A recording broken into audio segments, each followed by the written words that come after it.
હમણાં જ હજુ વિસાવદરની ચૂંટણી પૂરી થઈ અને એક જબરજસ્ત રાજકીય વંટોળ આખા ગુજરાતમાં ઊભો થયો. કરોડો લોકોએ એ આખી ચૂંટણી જોઈ, ચૂંટણી પ્રક્રિયા જોઈ, અમારી પાર્ટી અને એમની પાર્ટીનો કેમ્પેન જોયું, પરિણામ પણ જોયું. પરિણામ આવ્યા પછી હું પહેલી વખત વિધાનસભામાં ગયો તો ન્યા હું કર્યું એ પણ બધાએ જોયું. અને તરત જ આ સુરત મ્યુનિસિપલ કોર્પોરેશનની ચૂંટણી આવી છે.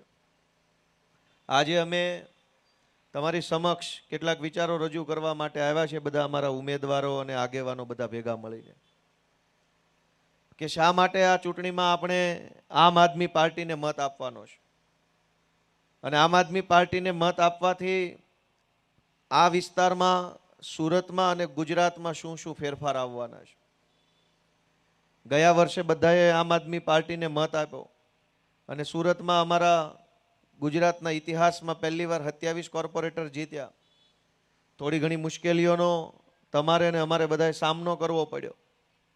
કેટલાક લોકોએ ન કરવાનું કામ કર્યું, અમારે સાંભળવું પડ્યું, પણ પછી તે સંઘર્ષ ચાલુ રાખ્યો તો આજે પાછા ફરીથી આમ આદમી પાર્ટીનો આખા ગુજરાતમાં સારા દિવસો આવ્યા.